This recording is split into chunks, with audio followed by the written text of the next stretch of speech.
우린 신명기 5장에 들어서면서 본격적으로 10계명을 우리가 만나고 있습니다. 잘 아는 바와 같이 10계명은 모두 10가지의 계명으로 되어져 있는데요. 1계명부터 시작해서 4계명까지는 하나님의 사랑, 그리고 5계명부터 시작해서 10계명까지는 이웃 사랑의 계명입니다. 그래서 10계명이 무엇입니까? 라고 하면 요약해서 하나님 사랑, 이웃 사랑입니다 라고 이야기하지만 그것은 온전한 표현은 아니라고 생각했습니다. 특별히 오늘 말씀 묵상하면서 더더욱 그리하였습니다.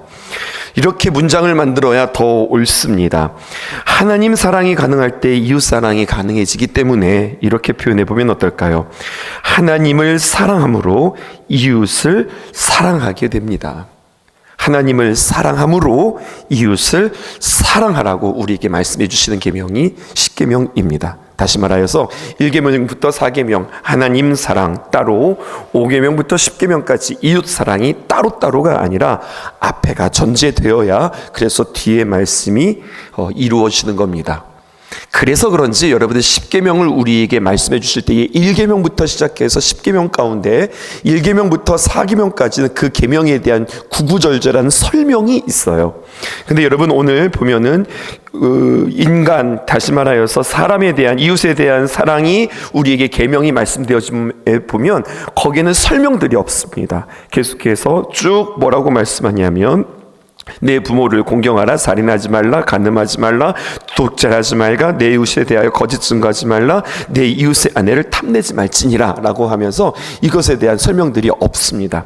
하지만 우리가 어제부터 살펴보았지만 하나님 사랑에 대한 계명들에 대해서는 다시 말하여서 하나님 다른 신들을 두지 말라, 자기를 위하여서 우상 섬기지 말아라, 그리고 오늘 우리가 두 개 볼 거지요. 하나님의 이름을 망령되이 일컫지 말아라, 안식일을 지켜라 라고 하는 계명에 있어서는, 하나님과의 계명에 있어서는 구구절절히 우리에게 설명해 주고 있습니다. 그러므로 오늘 우리에게 제한된 시간이 있어서 우리는 10계명의 모든 항목들을 다 다루는 것이 아니라 하나님의 사랑 가운데 오늘 셋째 계명과 넷째 계명을 잘 우리가 마음속에 묵상하면 다섯째 계명부터 시작해서 열째 계명은 자연스럽게 우리의 삶 가운데 열매 맺어지지 않을까, 이런 생각으로 지금 제가 좀 말이 좀 빠르죠. 전할 내용들이 조금 많아서 그렇거든요. 집중해서 잘 들으시기 바라고, 기왕에 우리 청장년들 오늘 나와서 새벽을 깨우시는데 귀한 찬양하셨는데 찬양하는 것으로 끝나지 말고 오늘 귀한 말씀 마음에 새기고, 아하 그렇구나, 우리가 나아갈 방향이 이거구나, 우리의 신앙의 태도가 이런 거구나, 확실하게 우리의 마음 새기고 귀한 행군의 마무리들이 되어지기를 주님의 이름으로 축복합니다. 세 번째 계명입니다. 계명의 내용은 이렇습니다. 여호와의 이름을 망령되이 일컫지 말라라고 하는 겁니다. 세 번째 계명에 있어서 키워드는 바로 이렇게 말할 수 있습니다. 여호와의 이름, 이것이 키워드입니다. 여호와의 이름, 하나님의 이름은 다른 말로 표현하면 하나님의 존재를 말하는 겁니다. 그리고 망령되이 일컫지 말라, 망령되이 일컫지 말아라라고 하는 말을 여러분 어떻게 해석하고 계세요? 하나님의 이름 함부로 말하지 마라, 하나님의 이름 가지고 함부로 맹세하지 마, 이 정도의 의미일까요? 여러분, 망령되이 일컫는다라고 하는 말은 하나님의 존재, 하나님의 이름이 하나님의 존재라고 그랬으니까 하나님의 존재를 가볍게 여기지 말라, 이렇게 우리가 적용하셔야 되겠습니다. 하나님의 존재를 가볍게 여기는 구체적인 모습이 무엇일까요? 여러분, 새 옷만 입어도 자세가 달라지고 걸음걸이가 달라집니다. 새 차만 끌어도 운전을 조심하게 되어집니다.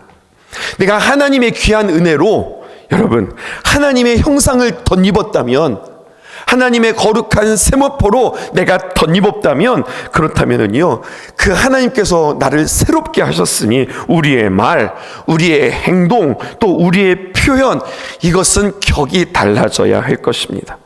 자연스럽게 악인들의 꾀를 따르지 않고 죄인들의 길에 서지 않고 오만한 자의 자리에 앉지 않는, 날마다 조심하면서 하나님은 어떤 분인가 많이 생각하면서 그 하나님을 두려워할 줄 알고 경외할 줄 아는 여러분들과 되어지기를 원합니다.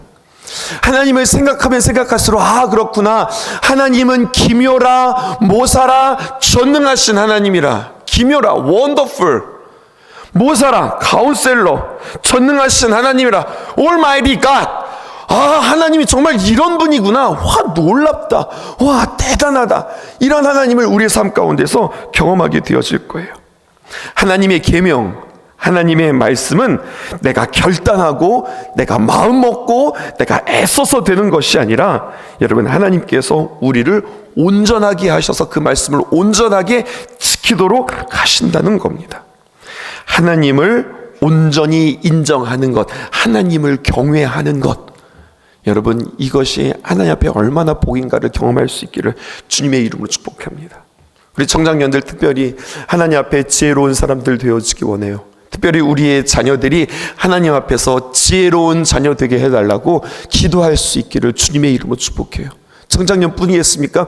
우리도 마찬가지입니다. 하나님 앞에 기도 제목 가운데 하나님 앞에 후히 주시고 꾸짖지 아니하시는 그 하나님 앞에 지혜 달라고 여러분들 기도하셨으면 좋겠습니다. 팁이 있습니다. 여러분, 하나님 나에게 지혜를 주세요. 하나님 앞에 간절히 간구하며 기도함으로 말미암아 어느 날 내 머리가 반짝 깨어서 내 눈이 확 열려서 내가 지혜롭게 되는가? 아니란 말입니다. 우리의 자녀들이 어느 날 하나님이 귀한 능력이 임하여서 하루아침에 지혜롭게 되어지는가? 아니라는 겁니다.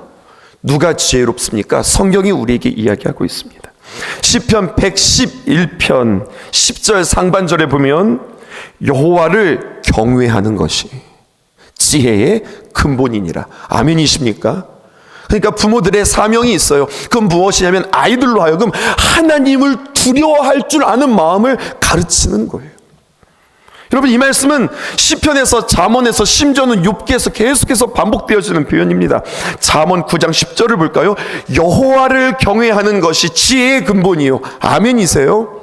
여호와 하나님을 경외하는 것, 그것이 지혜의 근본입니다. 그리고 거룩한 자를 아는 것, 우리 하나님이 어떤 분인가 이것을 아는 것이 명철이니라. 하나님 앞에 이 기도 제목이 있었으면 좋겠습니다. 하나님, 내가 지혜롭기를 원합니다. 모든 지혜가 내가 깊이 생각하고 고민하고 책을 읽고 좋은 강의를 내가 들어서 생겨나는 것이 아니라 하나님의 귀한 말씀에 우리에게 여호와를 경외하는 것이 지혜의 근본이다. 이것을 깨닫고 내가 하나님을 두려워하는 자 되어지도록 주님 도와주시옵소서. 그럼 이 시대는 어떤 시대입니까? 지혜가 없는 시대. 왜 지혜가 없을까요?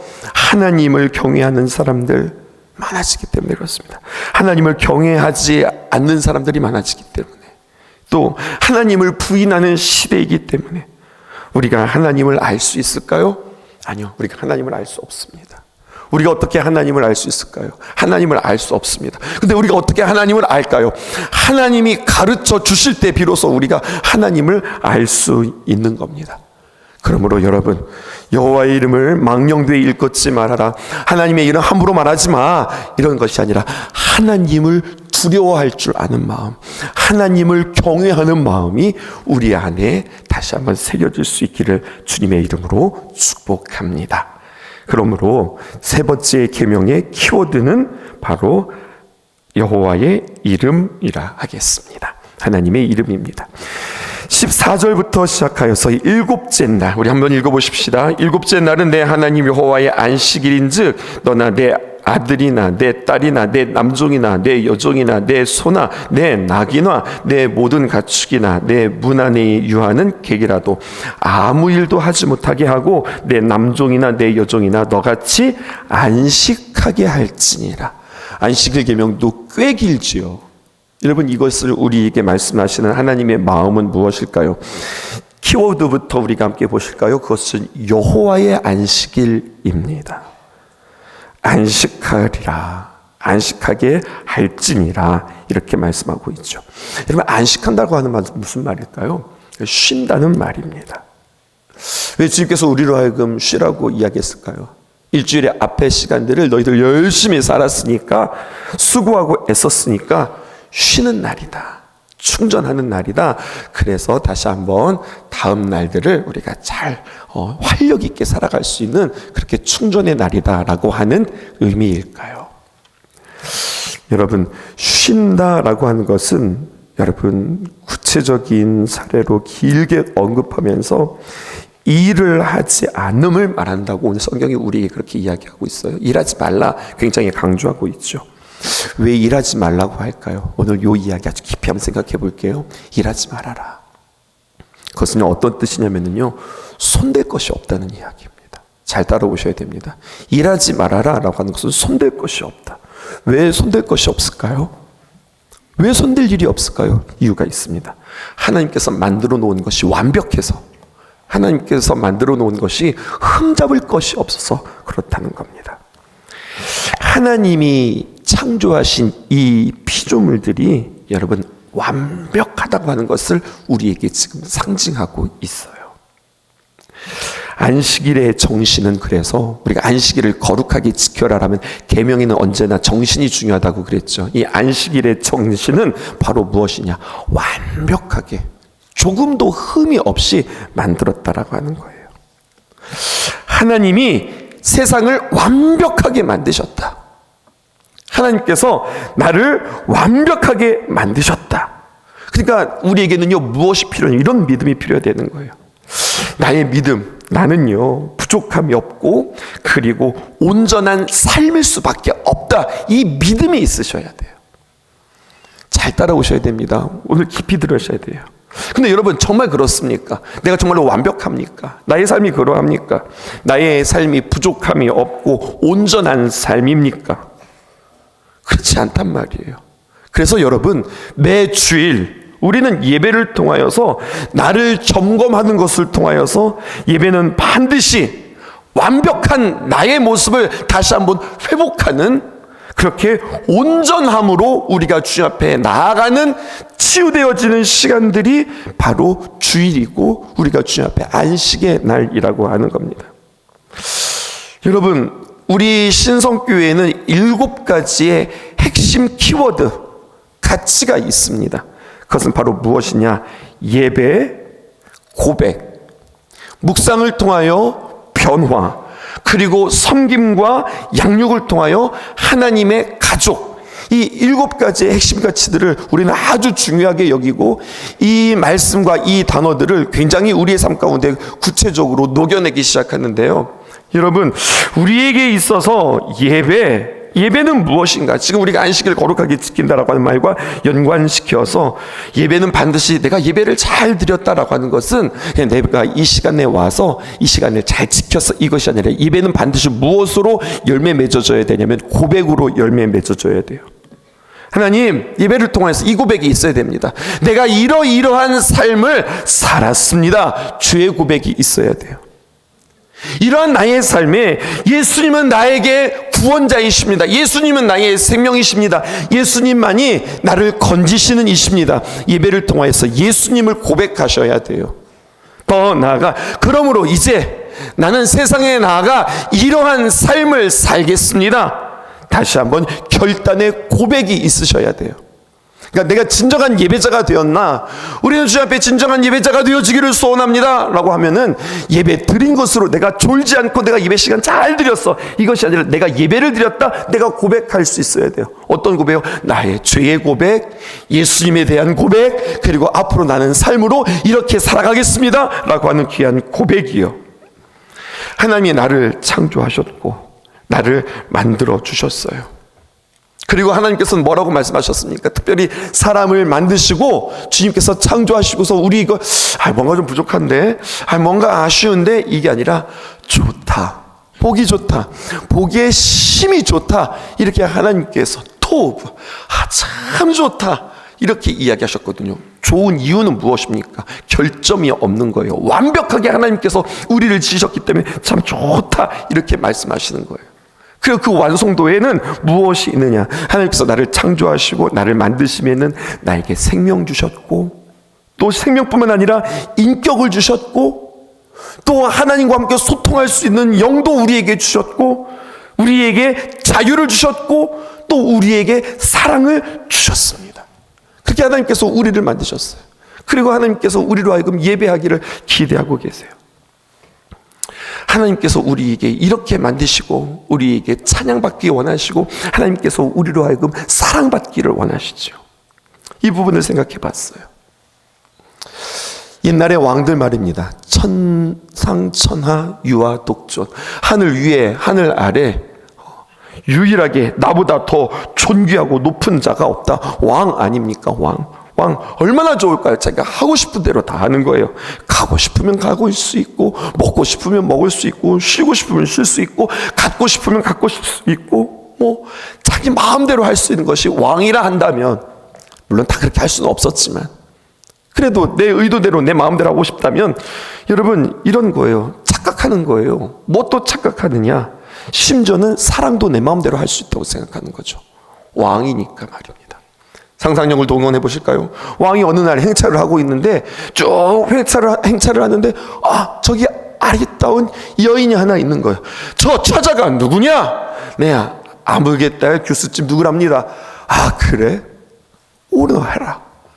네, 왕궁으로 들으라 해라. 그냥 지나가다가 픽 해서 데리고 옵니다. 데리고 올 수 있어요? 없어요? 그 당시 왕의 권세라면 데리고 올 수 있어요? 없어요? 데리고 온 겁니다. 지나가다가 자기 마음에 드는 여인 데리고 옵니다. 오늘 밤 내 침소에 들라 해라. 들어갔습니다. 그리고 그 밤에 그 여인을 내 품에 안았습니다. 여러분, 그래서 행복했을까요? 여러분, 그래서 그것이 사랑으로 그 마음 가운데, 온전히 마음 가운데 이렇게 만족했을까요? 이런 생각하는 거죠. 여러분, 이 여인이 그 왕에게 왕의 명령에 따라, 왕이니까 자신의 몸을 주었을런지 모르지만, 그 밤에 그들이 사랑을 나눴을지는 모르지만, 여러분이 몸을 주었을지만 그의 마음과 그의 정까지도 왕에게 주었을까요? 그건 아니라고 보는 거죠. 혹 그렇게 잠자리에 누웠다고 이 왕이 이 여인이 나를 사랑하는구나, 이거 모를까요? 진정한 사랑임을 그 왕이 느낄까요? 왕 이야기하니까 너무 거리가 머세요? 우리 이야기해 볼까요? 이 시대 왕 노릇하는 사람들이 누구입니까? 돈만 있으면 왕 노릇하는 거 아닙니까? 돈만 있으면 무엇든지 되는 겁니다. 돈만 있으면 왕처럼 되는 겁니다. 왕 노릇할 수 있는 시대입니다. 심지어는요, 돈을 주고서 여인도 살 수 있습니다. 내가 마음에 드는 여인 내 품에 안을 수도 있단 말입니다. 그래서 여러분, 만족하고 행복할까요? 그 관계가 아름다울까요? 무엇을 이야기할까요? 사랑에는 한 가지 전제가 있어요. 그것은 바로 무엇이냐? 자유입니다. 자유. 무슨 말이냐면, 하나님께서 우리를 로봇처럼 만들지 않고 하나님의 인격, 하나님의 형상, 그리고 하나님의 귀한 자유를 우리에게 주셨어요. 하나님이 우리에게 말씀하셨습니다. 근데 그 말씀에 대하여서 내가 그것을 지킬 수도 있고 안 지킬 수도 있어요. 우리에게 자유라는 게 있어서. 그런데 하나님께서 하지 마 말씀하셨는데 그에 대해서 정말로 하지 않을 수도 있고 내가 할 수도 있어요.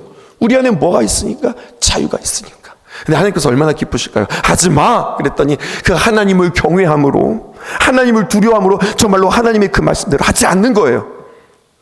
이거 해! 주님께서 우리에게 말씀하실 때 정말로 내가 자원하는 마음으로, 내 자유로, 내가 억지로 그냥 해야지 뭐, 내가 어쩔 수 없다, 이게 아니라 내 마음의 자발적인 마음으로 이거 해! 라고 할 때 나의 자유를 동원하여서 내가 주님께 그것을 한다면 하나님 얼마나 기쁘실까요? 하나님이 그 사랑을 얼마나 느끼실까요? 여러분, 자유가 있는데 그럼에도 불구하고 내가 그 자유를 가지고 자발적으로 하나님께서 원하시는 대로 그렇게 살아간다. 이게 너무 기쁘고 하나님이 이것이 너무 만족이 되시는 거죠. 그러므로 여러분, 자유가 없다면, 자유의 전제가 없다면 사랑은 존재하지 않는 겁니다. 사랑은 의미가 없어지는 겁니다. 하나님께서 우리에게 인격, 의지, 자유를 주셨다. 우리를 완벽하게 만드셨다. 우리를 만드시고 너무 좋으셔서 심히 좋으셨다. 불완전한데, 완벽하지 않은데 어떻게 좋은가? 심지어 성경은 심히 좋았다라고 만드셨는데요, 이런 거예요. 자, 완벽하게 만들어놨어. 수고했네. 수고했어. 잘해봐. 이렇게 끝나는 것이 아니라, 손 터는 것이 아니라 우리에게 자유가 있는데 말입니다. 이 자유가 잘못 발동되어서 내가 하나님께서 원하시는 대로 그 말씀대로 해! 했는데 잘못 작동이 되어서 하지 않고, 하지 마! 했는데 하게 되어지고, 나의 삶 속에 삐딱하고 틀어지고 이상하게 움직이고, 이것은 잘못 만들어서가 아니라 우리 안에 있는 자유의 의지가 잘못 발동되어서, 그래서 점점점 어그러지고 하나님과 멀어질 때에 하나님은 손 터시는 하나님이 아니라 다시 한번 우리에게 찾아오셔서 처음 모습으로 복구시키시고, 처음 모습으로 우리를 만드시고 회복시켜 주시고 돌이키시는 그 하나님, 이것을 하나님께서는 우리에게 완벽하게 만드시고, 그럼에도 불구하고 삐뚤어지고 삐딱하고 틀어진 우리에게 또다시 찾아오셔서 온전하게 하시는 그 하나님이시라고 성경은 우리에게 이야기하고 있어요. 내 자유의 의지대로 내가 하나님을 바라보는 것이 아니라 세상을 바라볼 때 우리에게 찾아오셔서 우리를 고쳐주시는 하나님. 내가 이 땅에 살아가면서 하나님의 귀한 사명 감당한다고 할 때 내가 완벽해서 사명을 이루고, 또 내가 틀림이 없고 흠잡을 데가 없어서 하나님 앞에 쓰임받는다, 그렇지 않은 거죠. 부족한 내가 어떻게 하나님의 귀한 사명들을 감당할 수 있습니까? 사명 감당하다 보면 문제도 생기고 어려움도 생기고, 근데 그때마다 이 모든 것을 아시는 하나님께서 우리에게 오셔서 다시 한번 만져주셔서 회복시켜 주셔서 자기 자리로 돌려놓으시고, 네 자리는 이거지, 넌 이렇게 해야 되는 거지, 계속해서 우리를 복구시키고 우리를 AS 해주신단 말입니다. 이것이 바로 어떤 시간이냐? 바로 주님 안에서 안식하는 시간, 주님 앞에서 나와서 예배하는 시간, 안식일을 거룩하게 지킨다고 하는 본 정신입니다. 하나님의 뜻, 하나님의 방법으로 귀한 사명 감당할 수 있도록 우리를 다시 한번 회복하는 시간. 불완전한 상태로 우리가 그냥 방치되어지지 않고 원래 완벽한 상태로 복구되어지는 시간, 이것을 저는 완벽과 온전함이라고 따로 구분해서 여러분들에게 말씀하고 싶어요. 인생, 어떤 인생이 아름다울까요? 하나님의 목적하심에 따라 만들어진 우리가 주님 앞에서 제대로 쓰임 받을 때, 완벽하게 만들어진 것에 대한 믿음을 가지고 내가 살아가다 보면 나름 어긋나기도 하고 실수도 있고 죄도 짓고 고난과 고통 가운데 있지만, 결국 하나님은 나에게 찾아오셔서 나를 온전함으로 처음 모습으로 회복시켜 주시는 분이다, 이것을 믿는 거예요. 그러므로 결론입니다. 안식일을 거룩하게 지켜라. 어떻게 지키실 거예요? 그날은 예배 드리는 날이야, 교회 나오는 날이야, 그리고서 우리 좀 이렇게 쉬는 날이야, 이 개념이 아니라 안식일은 내가 주님 앞에서 회복되는 날, 치유되는 날, 싸매시고 고쳐주시는 날, 그렇게 주님께서 나아가는 날이죠. 그런 거 보면은요, 예수님께서 작정하시고 신약에 보면 안식일에 뭐 하셨어요? 그 당시 안식일의 규정은 절대로 움직이면 안 되고 절대로 일하면 안 되고 어떤 행위도 하면 안 됐어요. 근데 예수님 작정하신 것 같아요. 일부러 보여주시려고 일부러 안식일에 뭐 하셨어요? 고쳐주셨어요. 상한 자를 고치시고 치유하시고 회복시켜 주셨어요. 뭘까요? 안식일의 정신을 우리에게 가르쳐주고 싶으셨어요. 내가 주일날은 주님 앞에 나와서 내가 회복하는 날이구나, 내가 다시 한번 주님 앞에 다시 처음의 모습으로 내가 만들어지는 날이구나, 그렇게 하나님의 손길에 내 자신을 내어드리는 거룩한 안식일로 여러분들 삼으시기를 주님의 이름으로 축복합니다. 아멘이십니까? 그리고 그 믿음을 가지셔야 돼요. 하나님께서 나를 온전함으로 만드셔서 처음 나를 만드셨던 완벽한 상태로 하나님께서 다시 돌려놓으신다. 그럼 나 그 완벽한 상태로 나 완벽해, 이런 것이 아니라 그 완벽함으로 또다시 나는 주님의 귀한 사명들을 감당하게 되어지는 거죠. 어떻게 그 귀한 사명들을 감당할까요? 세상에 나아가 이웃을 사랑함으로. 그래서 16절부터 시작하여서 21절에 있는 이웃사랑의 계명들이 우리에게 아름답게 완성되어지는 겁니다. 우리 하나님과 우리와의 관계의 네 번째, 네 가지의 계명만 정리하고서 마무리할까요? 어제와 오늘 말씀을 정리하는 겁니다. 첫 번째 계명이 무엇입니까? 다른 신들을, 이것이 키워드라고 그랬죠. 이렇게 적용했어요. 네 맘대로 살지 말아라. 하나님의 자리를 찬탈하지 말아라. 네가 하나님 자리 기어 올라가지 마, 이런 말씀이었고요. 두 번째 계명은 무엇입니까? 너는 너 자신을 위하여서 우상 새기지 말아라. 이것은 무엇입니까? 하나님을 끌어내리지 말아라. 하나님 수단 삼지 말아라. 하나님 앞에 네가 명령하지 말고 하나님 이거 해주세요, 이런 하나님이 아니다. 세 번째, 여호와의 이름을 망령되이 일컫지 말아라. 여호와의 이름 것은 하나님의 존재라고 그랬습니다. 하나님을 두려워하면서 살라. 그리고 네 번째 계명입니다. 안식일을 지켜 거룩하게 하라.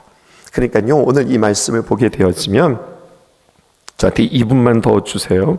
안식일을 지켜 거룩하게 하라는데 우리는 안식일을 지킨다라고 하는 말에 강조를 두지만 12절 보실게요. 이거 한번 읽어보십시다. 시작. 내 하나님 여호와가 내게 명령한 대로 안식일을 지켜 어떻게 하게 하라? 거룩하게 하라. 아멘이시죠. 안식일의 정신이 바로 이런 거예요. 안식일을 그냥 지키는 것이 중요한 것이 아니라 지킴으로 말미암아 어떻게 되는 겁니까? 거룩하게 되어지는 것, 완벽하게 되어지는 것, 하나님이 처음 만드신 모습으로 내가 다시 돌아가는 것, 이것이 안식일의 정신이다. 그래서 안식일을 지킨다는 것이 무엇인가 다시 한번 마음속에 잘 새기며 우리의 예배, 진정한 고백으로 주의 고백과 주님이 나에게 어떤 분이신지 고백하는 것과 그러므로 나는 어떻게 사랑하면서 살 것인지 작정하는 귀한 고백들이 여러분들의 삶 가운데, 특별히 예배 가운데 아름답게 열매 맺어지기를 주님의 이름으로 축복합니다. 기도하겠습니다.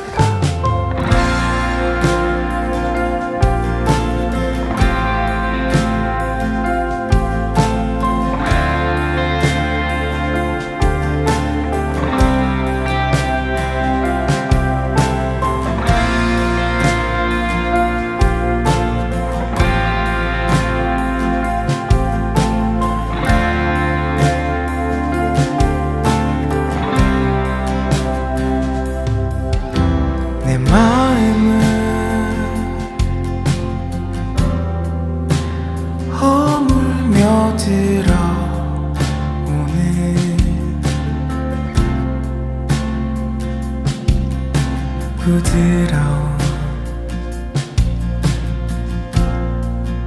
사랑의 파도가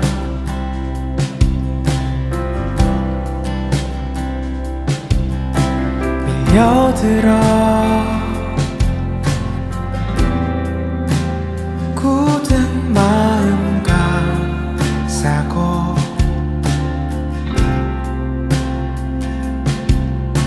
아픈 흔적 씻어가네.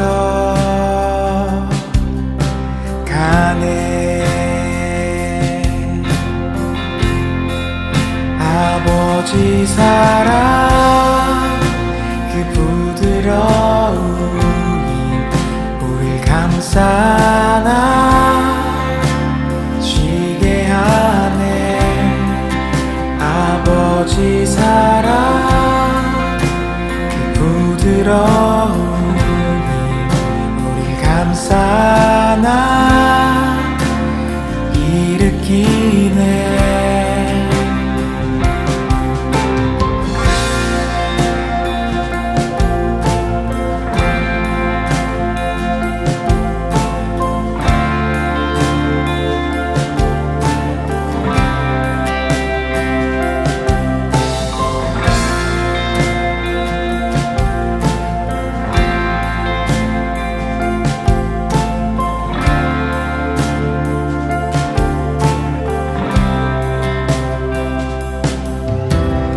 마음은 허물며 들어오는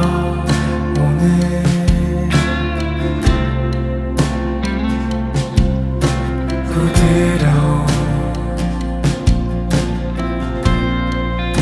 사랑의 파도가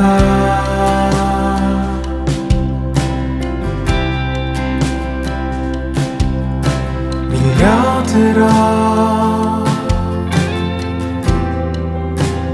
굳은 마음 감싸고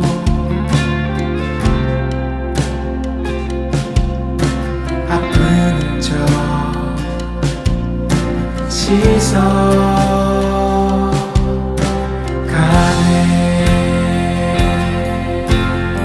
아버지 사랑 아버지 사랑 그 부드러움이 우릴 감싸나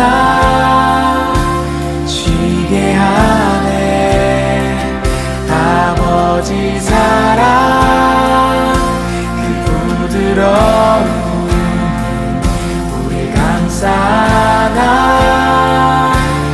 일으키네. 아버지 사랑 아버지 사랑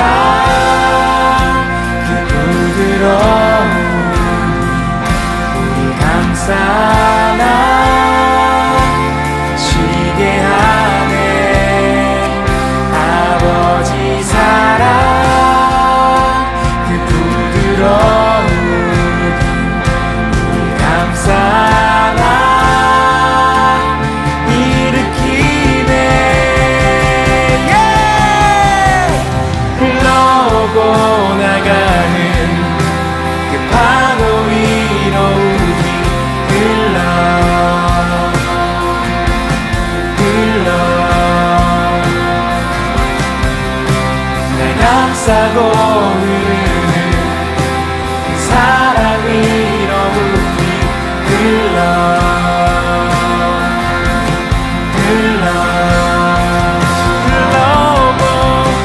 흘러오고 나가는 그 파도 위로 우리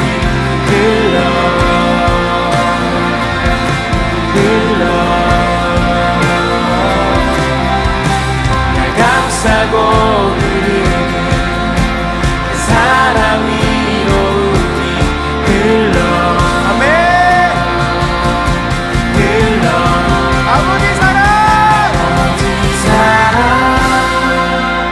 그 부드러움이 우리 감싸나 쉬게 하네. 아버지 사랑 그 부드러움이 우리 감싸나 일으키네. 아버지 사랑